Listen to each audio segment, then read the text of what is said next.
Okay, everybody, welcome. Come on in. Thanks for joining us either live today on an episode of It's the Democracy Stupid, or maybe you're catching it a little later in the day. It's the first of what I hope will be an interesting, weekly dive into the ideas that are giving shape to our politics. I'm Edwin Eisendrath. I host a weekly radio show on politics on Heartland Signal in Chicago. I regularly publish on Substack. Earlier in my life, I was a Chicago alderman. I served in the Clinton administration, and I was the CEO of the Chicago Sun-Times. When Lincoln Square asked me if I would do a show on their growing network, it didn't take me long to say yes, because as all of you know, in this autocratic moment, corporate media has been compromised. And Lincoln Square is cobbling together good journalists and great voices, give us a place. Those of us who want to fight to, I was going to say save, but I really mean restore our democracy, have a place to go. I'm grateful to be here, and I'm glad you are too. And I'm even more grateful that the first guest joining me is the fabulous Lavora Barnes. And let me take just a second and tell you that Lavora led the Michigan Democrats out of the wilderness. She took the helm of the Michigan, Democratic Party when the Republicans controlled everything, and when that control was cemented in place by a partisan gerrymander. And she recruited great candidates all over the state. She supported terrific campaigns. She helped get rid of that gerrymander. But maybe more important than all of it, she built on-ramps for anybody who cared about what was going on in Michigan to get involved. And she met them where they are, in big ways and small, and helped them take back their democracy. And they did. Lavora, thank you for joining me. It's my pleasure. I love being your first guest, and I love the name of the show, by the way. Terrific name. Thank you. I've been publishing a Substack blog with that name for, 3 years. And it's been fun. Nice. Nice. Yeah. It's needed in these times. People need to understand the threat. As you say, our democracy is pretty much lost right now, and we have to restore it. And they need to understand the ins and outs of why and how we can do that. Yeah, I think, reporters aren't doing us a favor always talking about, the effort to save something that's already lost. We really have to restore it. And there are ways, and we know how, and you've been fighting to do it. And I've been fighting, we've gone up those hills in some states, and we now have to do it nationally. Yeah, and the thing is, it never ends. I think a lot of folks want to have crawled up that hill and then think that we can just sit atop that hill and it'll all be fine. And what we need to remember is that this democracy is a participatory democracy, which means we continue to participate even when we've gotten where we want to go, because we've got to sustain it once we get there. So it never ends, actually, Edwin. It never ends. And it shouldn't. I mean, democracy is not a noun, it's a verb. Yeah. Right. That's exactly right. That's exactly right. Yeah. Yes. So in the moment you and I are talking, the president asked Texas to radically gerrymander that state again, and to ask every Republican governor to radically gerrymander their states again. And people are talking about it like, yeah, that's normal politics. You've lived through this. You fought tooth and nail to get fair maps, and I might say not Democratic maps, not the map you wanted, but fair maps in Michigan. To talk a little bit about how it feels at this moment, and what it means for the democracy, and whether or not it's okay for us to fight fire with fire. Yeah, so I'll start with the fundamental belief that the legislators who will be operating under the maps should not be in charge of drawing the maps. It seems simple and straightforward, but it's clearly not. And in many, many states, the legislators are still drawing the maps. Here in Michigan, because of some terrific work by a lot of really great people, we now have an independent redistricting commission that draws our maps. Now, I'm going to admit straight up, that was a frustrating process to go through, and they did not draw maps that I loved, period. Right. But I know that that process was a better and more fair process than having the legislature draw their own maps, making decisions about who they will represent or not represent in order to make sure they can continue to hold majorities. So the independent redistricting commission that we have in Michigan is the smart way to go. I encourage other states, I'm encouraging other state parties to support that sort of thing. But right now, today, in the moment that we are in right now, we need to fight fire with fire. And that's why I am cheering on Gavin Newsom, and I will cheer on any state legislature and state governor who says, you know what, we're Dems and we can do this too, and we will, because we have to restore our democracy. And the only way we can do that is to stop them at every turn. So if they're going to get 5 seats in Texas, let's get 6 seats in California. If they're going to get some more seats in Florida, let's get some more seats in New York. We can do it. And I think that our governors and our legislatures where we have blue states need to be doing it. And let's be clear, we are telling people, Gavin Newsom is telling people in California, hey, look, I know Donald Trump got more votes in California than he got in any state except Texas. And I am about to disenfranchise every one of you. If you don't like it, call Texas. If you don't like it, call Donald Trump, because we don't want to do this. But this is on you guys. That's exactly right. And, you know, this is the challenge, right? We've been waiting for Republicans to step up against Donald Trump all along, and they haven't shown any willingness to do it, whether at the federal level or at individual state levels. What we keep seeing is states that just bow to the man and his desires and his wants and his demands, along with, you know, some law firms and some college campuses and some other things. Folks are just doing what he says out of fear. And I want to say, if these big institutions, if these states, if these Republicans who have these seats of power won't stand up to the man, we have to. We don't have any choice now. So Gavin Newsom's doing the right thing. I'm thrilled that he's doing it, and I hope he's having conversations with other blue state governors who have legislatures who will do it too. And let's see how many states we can counter as they go along here, because other red states are going to fall in line and do what Donald Trump is asking them to do. And I just want to be clear, it's not just following the man because he's elected and he's the president. They are actively attacking the democracy. They are. I view this move in Texas as Fort Sumter. It is a shot that says, we do not want to share a country with you. Your votes don't matter. We are the only people who are Americans, and the rest of you do not count.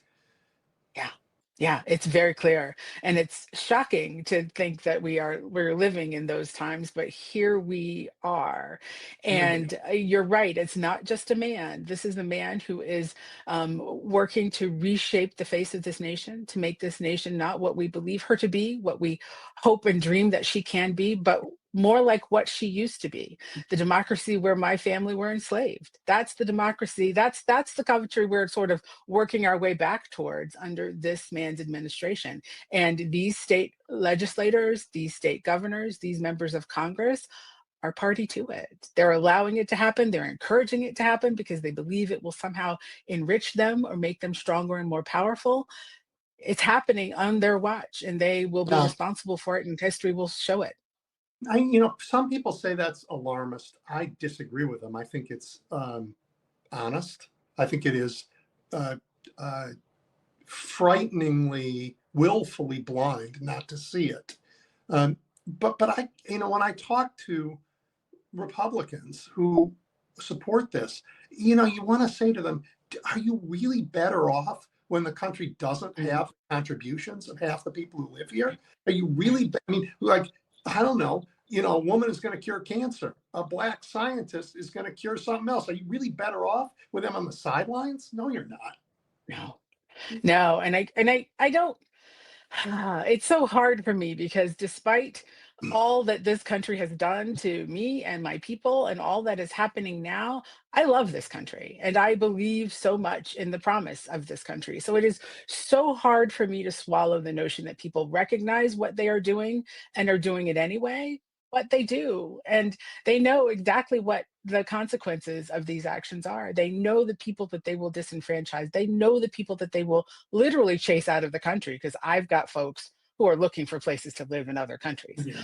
This is very real. And the fact that they brush it off as politics as usual, spoil the war, he won, therefore he gets to do what he wants to do, it's not how our democracy was built. It's not how it works. And our checks and balances need to be checking and balancing, Edwin, and they are not right now.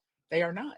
So let me ask you, because you have been deep inside the beast here, and by the beast, I mean the Democratic Party.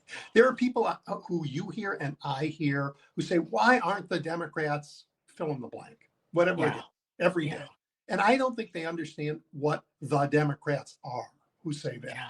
Because you and I believe the Democrats are an organization built from the bottom up. And every time they wonder why aren't the Democrats, we see it every day in people Yeah. who are doing those things. But they're really talking about party leadership. Can you just take a minute and I don't know if it's possible even to demystify what the DNC actually Yeah. is? I think that it's funny. If anyone had watched the DNC meeting that just happened 2 days ago and watched them very, very dully go through a series of speeches and Yep. then approve some resolutions and not approve others and withdraw one because they couldn't agree on it or whatever, they would know that this is not the body that is making the decisions Right. about how this country is going to be. Or that's not what's happening inside the Democratic Party. What the party does is support candidates to run and support elected officials to continue to deliver their messages. The party does not make policy. The party is not the elected body that will make any decisions. And it's unfortunate because as party chair in Michigan, I got so many calls and letters asking me to do things, to get the legislature to do things, and that's just not my job.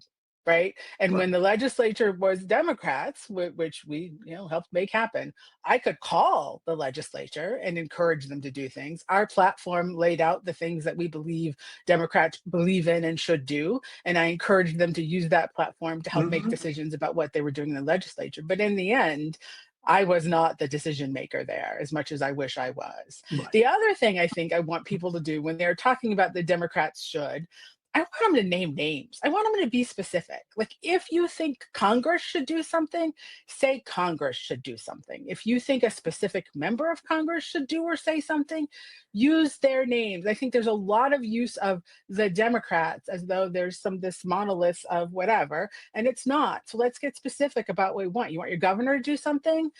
Call her out and say, Governor Whitmer, I wish that you would Yep. X, Y, and Z, Yep. right? Governor Pritzker, I wish that you would, right?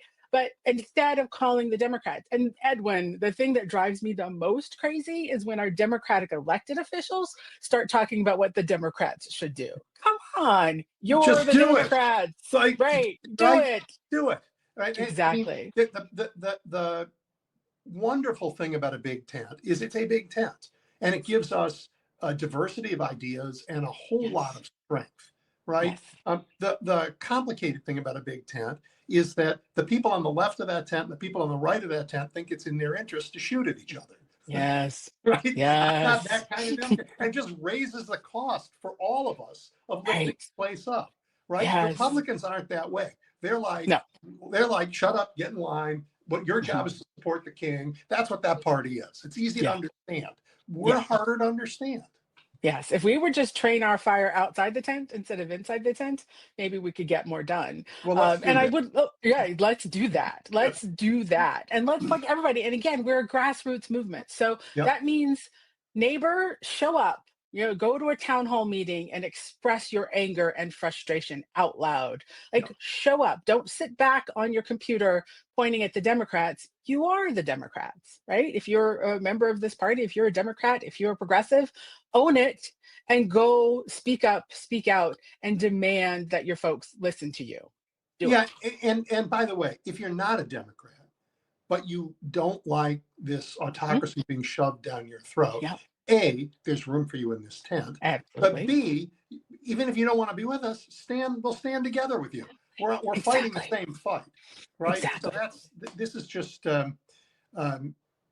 it's one of those moments. It's not like we don't want nobody sent. We actually want everybody. But everybody, we need everybody, Yeah, yeah, and I think that there are so many, and it must be true. There are so many folks who believe that what is happening right now is wrong and believe that what is happening right now is not good for this country. And they need to speak up and say so. And, we are seeing protests happen around the country, and that's terrific. I love the protest movement.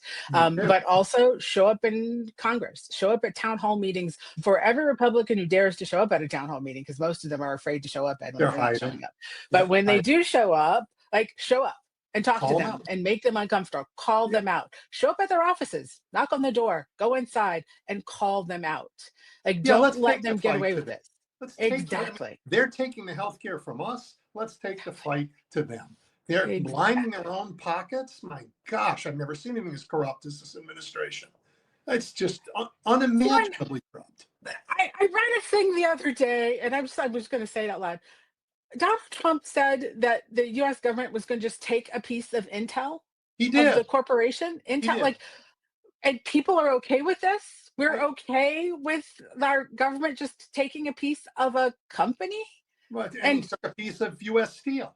I mean, yeah, yeah, this used to be called communism, right? communism. The right wing used to be mad about this Hmm. stuff, Hmm. but Lavora, the truth is they hate you and me so much they are blinded to what they're doing, Yes, and it's going to come back. yes. Hate is not a way to run a country. It's not No, a way to go in the world. Um, no. and this is, I mean, American history has a strain of hate that's run through it for sure. That happens particularly in a country as diverse as we are. But the Republican strategy for since Kevin Phillips in the 70s was, Oh, let's yes. just figure out how we can wrap into our tent the biggest group of hatreds and animosities, Yeah, right? And yeah. that's how we create a majority. And that's terrible. Right. And so they stoke it. They stoke the hatred. They stoke the animosity. They push the buttons of people who feel vulnerable, concerned, or afraid, and try to point to other members of society who look like me, who believe like you, and make it your fault that this person is hurting or in trouble or struggling. It's somebody else's fault. And that hate, they continue to stir it around because they know two things. One, if we ever let this country erase its hate and just come together, we will be a true democracy and they won't be able to continue to enrich themselves and be in the power that they are in. They know this, and this is why they continue to make this fight happen. And number two, they know, maybe because this is how we've built our country, but they always rise higher when somebody is pushed down lower. And so they've got to have somebody in their minds to push down, and they have chosen certain classes of people to push Yeah. down, and they're doing it over and over So, again. so I think they believe that, and I think both of them are untrue. I think Yes, everyone will be a yes, lot wealthier if everyone is contributing. yes. And I think they are not better off for pushing people down. They are losing talent that they need everywhere, every day.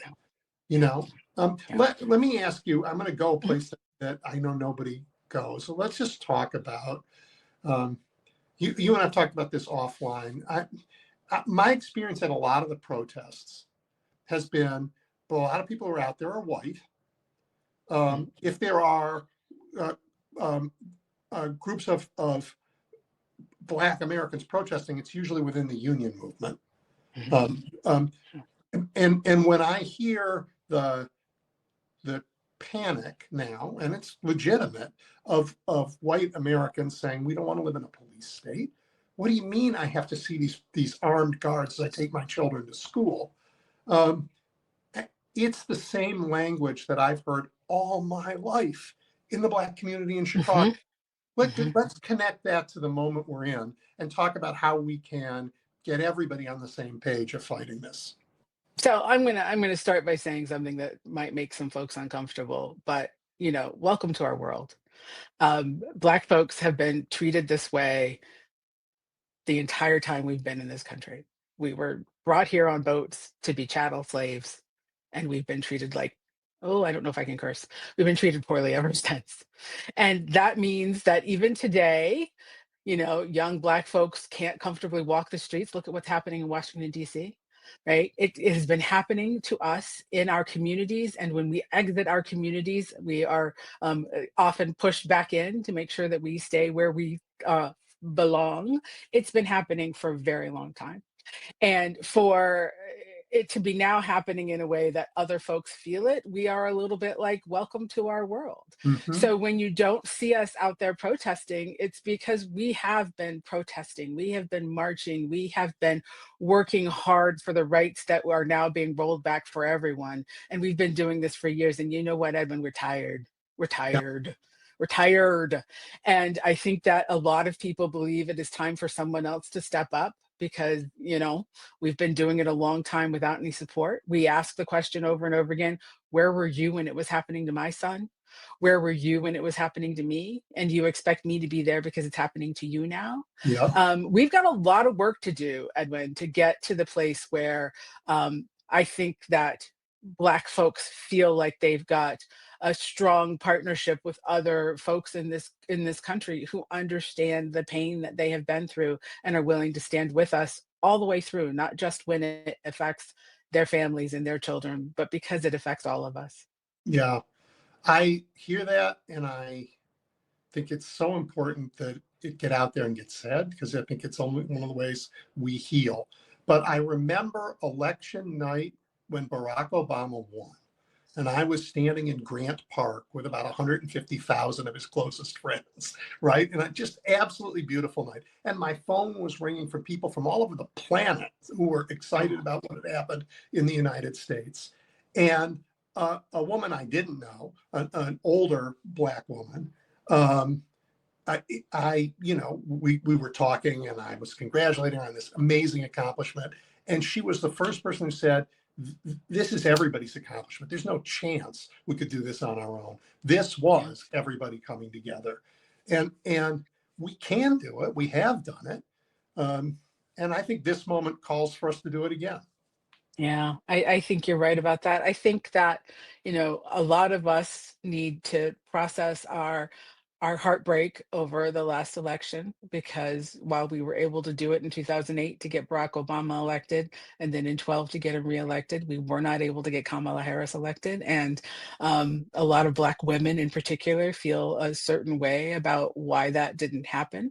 And we can have a whole conversation, Edwin, about why it didn't happen. And that's probably not a conversation for today, but the feelings are deep and they are real. They feel like folks did not step up the way that they could have or should have to support that candidate in that campaign, and they may be right about that.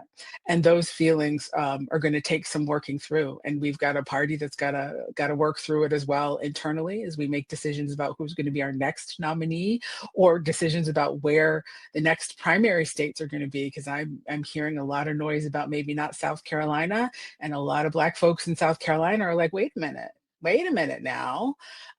So the party's going to have to work through all of those feelings as well, and figure out what it means to be Black or Black woman in this party. I'm working through it myself, Edwin. Yeah, that was a horrible gut punch, um, that last election. And but it's made us look inward, and it's given the autocrats a time to consolidate and attack. And I am afraid we don't have the time to be looking inward. We're going to have to do it after we get rid of them. You Yeah, know? yeah. Yeah. No, the work has to happen. And I think that, if people are waiting for, the magical menu of things that we need to do to fix what's happening, I think, there's no magical menu. There's just work. There's just showing up in all the spaces and making all the noise possible. There are midterm elections that we have to win. We Have to wait. have to win them. We have to win them. And this means that inside this big tent that are Democrats, we're going to have to get past some of our finger pointing and our primarying of incumbents, because perhaps they don't believe everything that you believe. We've got to get past all of that and get good candidates on these ballots and win these elections. And we have And to I know protect the we elections. We have have to to. We protect them. have to. Let me We ask you have to. about this. I am Yes. certain in my bones that this trying to get America used to troops on our streets, which we should never, ever get used to, is prelude to the National Guard showing up Yeah. in districts around, I don't know, my city of Chicago, saying illegals are voting, and we're going to Yeah. stop, and we're going to have to fight uh, to be allowed to vote. We're going to have to fight voter suppression like we haven't seen um, since before the Voting Rights Act, all over the. Yes. Yes. They absolutely have a playbook that I believe you're right to think that, this arming of our streets in DC and the threat to Chicago and other blue cities is the beginning of that. And you've already heard Trump talk about he's going back to, voting by mail is illegal, despite the fact that last cycle his Republican folks got pretty good at voting by mail because he seemed to Yep. think it was okay. But we're Yep. back to that. And I think that if he can figure out a way to completely federalize our elections, because our elections are run locally, our folks in the states are in charge of these elections. But if he can figure out a way to take control by calling it some sort of emergency, I need to get troops in there to make sure that these elections are free and fair, and that there aren't illegals voting, or whatever language he's going to use, he's going to try to do it. And that's why there are good organizations out there working hard on these problems, trying to prepare for all of this. I'm part of one of them, Democracy Defenders. We are all out here trying to make sure that we are ready for whatever. But I have to say, these Republicans are so clever, and they think of things. I think you and I talked about this offline. We did. They are more creative, it seems, than we are, and they come up with things that we would not have come up with ourselves. But you know what? We've got some really smart people who are very quick at coming up with the response to Yeah. what they have done. And so at minimum, we can do that. But we do need to be thinking of creative ways to protect the democracy, to protect the vote. Here in Michigan, we've got the best Secretary of State in the nation. And I know she's going to be ready, but I need everybody to be ready, Everyone. and Yep. it's going to be something's going to happen that nobody's ever seen before, and we're going to have to be able to respond to it quickly. Yeah. I'm continue to be shocked that we can't get any Republicans to fight for our democracy, that we continue to see this secessionist behavior, and it's secession from within, but it's Yeah. secession by saying the rest of you don't count. Yeah. You're Yeah. we're going to make sure they don't count. Yeah. So I uh, I think we have to organize and push the institutions in the meantime. We have to make sure that no more law firms cave. We have to make sure that no more universities cave. We have to say to corporate America, we have to say to the banking industry Oh my that we gosh. bailed out once before, if you aren't going to stand up for the independence of the Fed, when we finally do take charge, you Yeah. know what? Yeah. You picked the wrong team.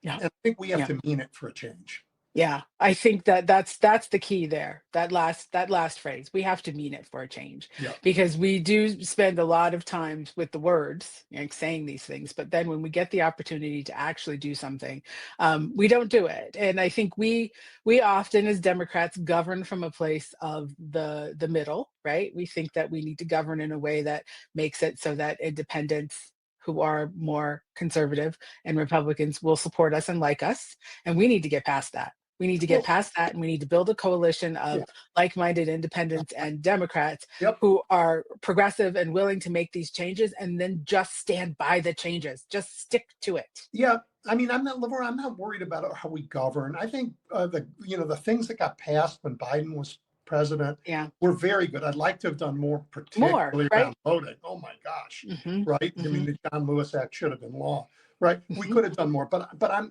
confident the Democrats govern for the best of the country. We keep cleaning up Republican messes. Over and over And we again. there. What I'm less confident about is that in our politics, we make the people who try and stop us, we don't make them pay a price. As And voters, we don't make them pay a price. right. And so I'm Yeah. not worried about our policies. I'm worried about our politics. That our politics aren't tough enough to say to the banking industry, to the oil industry for sure, you know what? We will get rid of every subsidy on carbon. Hmm. Absolutely every one. You're on Hmm. your own, buddy, for taking us on like this. Yeah. And to the Yeah. banking industry, you don't care about the independence of the Fed? Yes, you do. But you want us to do your fighting for you. Right. Guess what? We're going to bring back the Consumer Financial Protection Board for real for America. Hmm. Let's Hmm. tough on these guys. Let's make sure Yeah. that they understand that the only person to be afraid of isn't Donald Trump. Yeah. It's us, right? It It's the does. people, because It's the people. we need to move forward now. There's Yeah. no more of this. We need to Yeah. rebuild and move forward. No, you're right about that. So what can you tell us all about the work you're doing and how people can be supportive in this moment? Um, so I am doing several projects. I have a little firm that is me and my former executive director at the state party, Christy Jensen, and we have taken on several projects. One of which is in the state of Ohio with the Ohio Dems. We are helping the Ohio Dems figure out turnout. They worry a lot, as they should, as every state should be, about how to make sure folks who didn't show up in 2024 do show up. We've done some great research with a terrific polling firm, and we are now working on some experiments to figure out if there are ways that we can move folks who truly are disenfranchised. And Edwin, some of the things I heard in these, they did focus groups that I was able to participate in, was shocking to me. The fact that these folks, we always knew that there were folks who didn't think that their vote counted, but there are folks who honestly believe that there is no integrity in our elections, and that participating in them is just worthless, like Totally. nothing. And of course, people who believe that nothing changes no matter who they vote for. So they vote for Democrats, their life stays the same. They vote for Republicans, their life stays the same. Yeah, And so one of the things that I want to dig into with the Ohio Dems is, how do we convince folks that voting for Democrats has made a difference in your life and will make a difference in your life? And that, I feel, starts with the local electeds. And this gets back to, what I love is the local elections and the local elected officials, and encouraging them to talk to their constituents about the difference that has been made in their lives yeah, by their elected officials who are yeah. Democrats. So that's the Ohio project. I'm really excited about it. I'm I've got a excited couple. about that. I mean, I Yeah. teach a course on American democracy, and Ohio is the land that democracy forgot, Yes. right? For a Yes. long time. Yes. And my friend David Pepper has written beautifully about this in Yeah. Laboratories of Autocracy. Yeah. It's a case study it's a case study in a preparatory study for what we're going through as a nation now. So if you can fix this, help the good folks in Ohio fix this problem, oh, that'd be the best. And I hope. Lavora, I think it's the Great Lakes region that are going to save the country. You broke a gerrymander. Mhm. In Wisconsin, they broke Wisconsin. a gerrymander. Minnesota is doing great things. Yeah. My state in Illinois is digging out of its hole. Yeah. Indiana just is a tiny piece of the Great Lakes, so we don't have to worry. And but Ohio matters. And if you Yeah. can get Ohio too, Yeah. that would Yeah. be the best.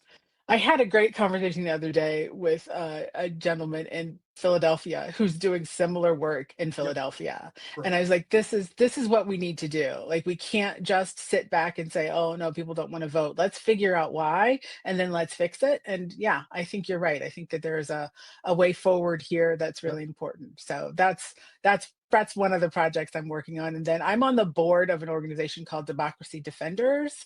Norm Eisen is the founder and chairman of that organization. And this is a group of terrific folks, amazing, brilliant folks led by Norm, many of whom are lawyers who, when you see a lawsuit pop up against Donald Trump, a lawsuit where they're supporting or protecting someone who's been fired by Trump, a lot of that is this group of folks, Democracy Defenders. Oh, that's And great. it's a really great organization, and I'm thrilled to be part of that too.